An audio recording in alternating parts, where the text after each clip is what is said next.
Greetings and salutations and welcome to the Red Flags Only podcast, where we speak about things you thought you understood, but you might have missed a few signs along the way. I am your host, Dion Royal, and I hope you have been enjoying your new year and holiday season.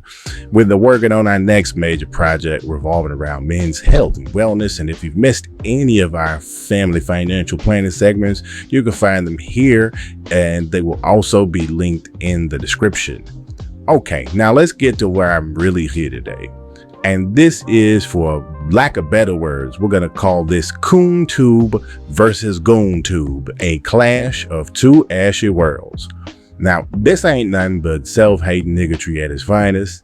The college educated, I got more money than you, I got a light-skinned bitch, I don't like bald head hoes, self-hating nigga squad versus the miseducation of the Negro street nigga jail mentality. I'm hustling on the block, 30 niggas standing in front of the gas station type nigga conversation. This is, this is one squad versus the other, and honestly, we know that both of these squads exist and both of them are necessary, but neither is actually worthy of a following.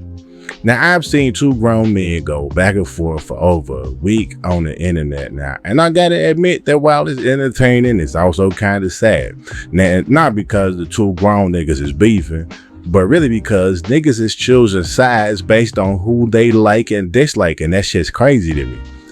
This is truly a clash of two worlds, but it's also a masterclass on why you got to realize that all this shit is for entertainment until it ain't no more. Now, before anyone questions my expertise, I was subscribed to both of these gentlemen. I've been subscribed to 5150 since day one. Full disclosure, one of the first dates me and my wife ever went on was to Sunday nights at Riddles County Club out of Tinley Park, just outside of Chicago, for those of y'all that don't know. At the time in the early 2000s, like 02, 03, D-Ray was the host, and Corey and a few other really famous comedians from Chicago was, they're cutting their teeth on Sunday nights, Full disclosure, like I said, one of my first dates, he told some jokes. A bunch of people started getting up leaving. Me and my wife was on the floor laughing in the front row. He like, hey, why y'all can't be like them? This couple seemed like they got it together. Like, nah, we ain't a couple, homie. But 25 years later, we still together. So he might have saw something or knew something that other people couldn't see. And I found Anton Daniels through watching Charleston White videos.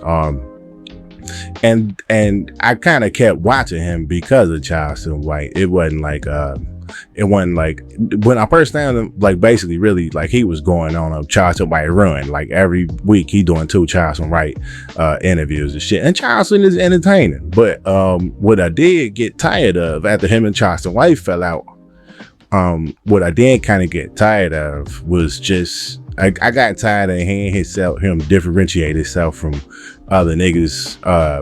And he differentiate himself from other niggas because he getting a little paper. We can all speculate as to how he got the paper, but I mean, shit, good. I mean, good for you, big bro. I mean, shit, I got a good job too, shit. You know what I'm saying? And I'm touching the little paper too. But I found it to be kind of aggravating just a little bit that every chance you get, you disparage niggas, you talk down on female black women, you know what I'm saying? You talk niggas like they dumb, say you got money, they don't, you know what I'm saying? And to me, that's one of the worst parts about, just black culture, black community as a whole. We get to do shit and we'll allow people to get away with shit, because they got money or because they got resources to access to shit. You know what I'm saying?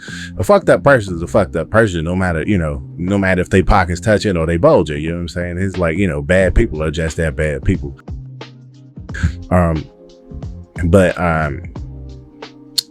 To me, it's kind of weird that you would, you make money dissing the niggas that you claim to help all the time, and so that's weird to me. But what we actually got to keep in mind is that most of these niggas on the internet are playing a character. But see, what they fail to realize, what the niggas on the internet fail to realize, is that not everyone can distinguish the character you play on the interwebs from your character in real life. Now, I won't pretend. I won't pretend that I won't pretend that I don't have a rooting interest per se, but you know, I really would have liked to see this shit go a different way, and I won't pretend to not have a certain perspective on it, and it may not mesh with how you feel or what you feel. But what I will let you know is that my judgment ain't clouded by my own personal traumas and who I like or don't like more. I'm one of the people that can see through the bullshit, whether you one of the homies or not. And this is one of them situations where it's kind of easy to call based on where you stand. Everybody plays shit different, but where I come from, there's certain shit you can't do because the consequences could be dire. People could die, families could be separated, streets could be made unsafe for the people you know and love when you cross the line. And by now, we all know the situation. Anton Daniels was invited on the 5150 show to chop it up with Corey and the crew. During the interview, things got a little heated, words was exchanged, grass was made, and in the end, Anton Daniels left the premises under duress. You could run back the tape, you could analyze the video, you could have the body language experts dissected, the lip readers translated, whatever you want to do. But what you actually witnessed with your own eyes, you witnessed two old niggas that really ain't about that life make a business decision that cooler heads will prevail. I'm gonna repeat that for you. What you witnessed that night was two old niggas that really ain't about that life make a business decision that cooler heads will prevail. And you probably got your ideas on why, but none of this occurred for the reasons that you thought. First of all, we got to address the elephant in the room. Your bloodlust for black on black violence. Yep.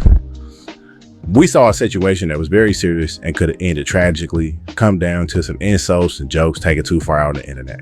Now imagine that. Two niggas with the capacity to make some shit really happen actually decide that it ain't worth it and they walk away. No jail time, no loss of life, no bystanders caught in the crossfire.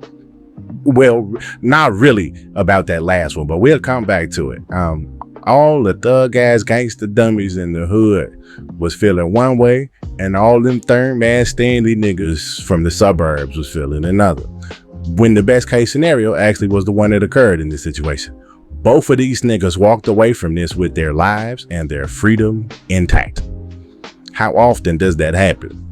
Niggas learned the lesson. I'm pretty sure niggas learned the lesson. And it's a lesson that could be passed on to the younger niggas. Cooler heads prevail. Walk away with your life and freedom intact.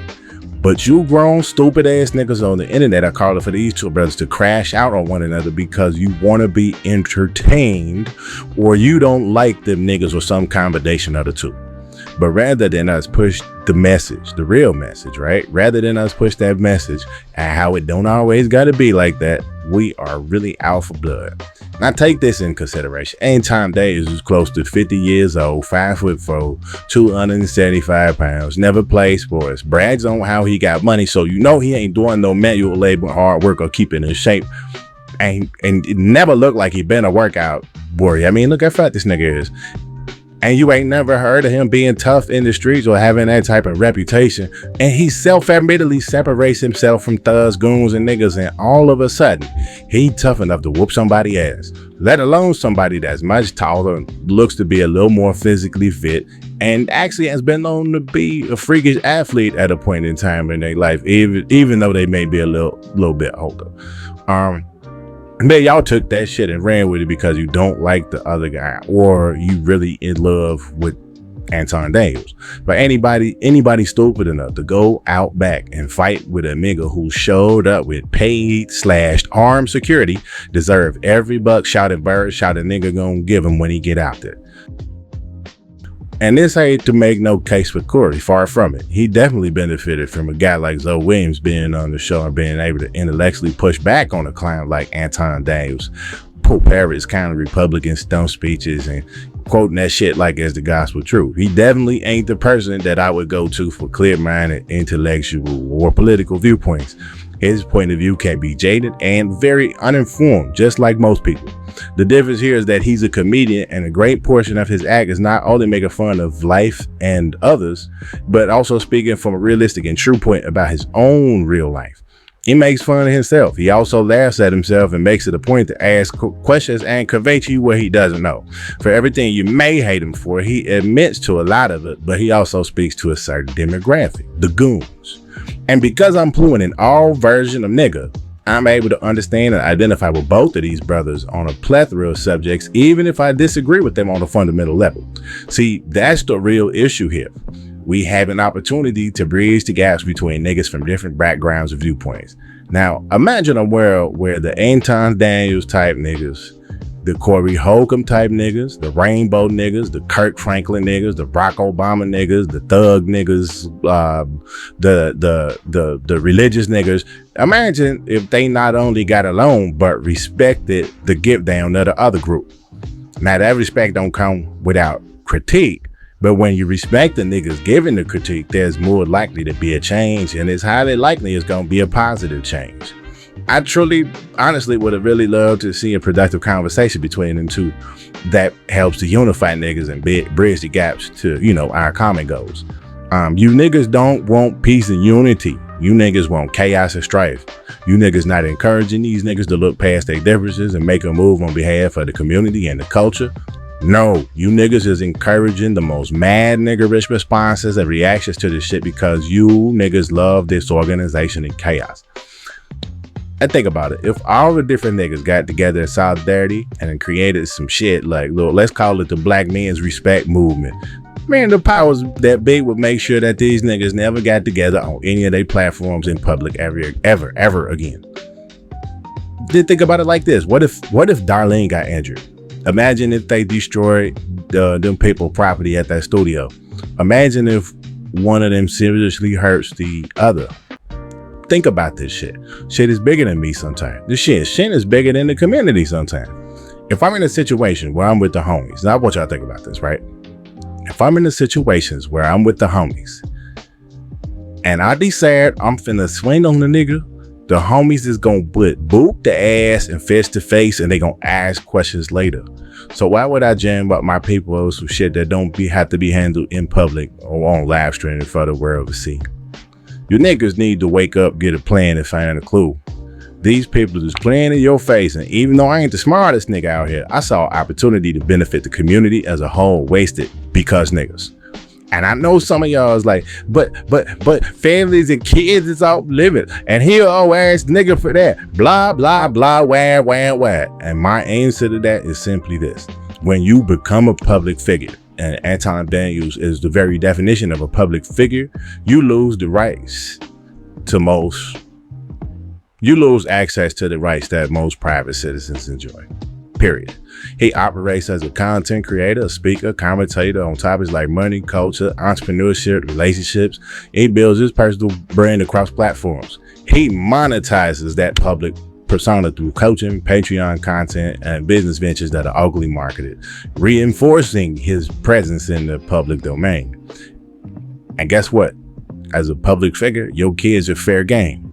Cause see, if that wasn't true, then we owe a big ass explanation and an apology to Blue Ivy, Krishan Julia, Northwest, Charlize Transformer Tribe, and Charlize there, she got a whole group of Transformer kids that nobody knew they was Transformers till you niggas put the pictures out there.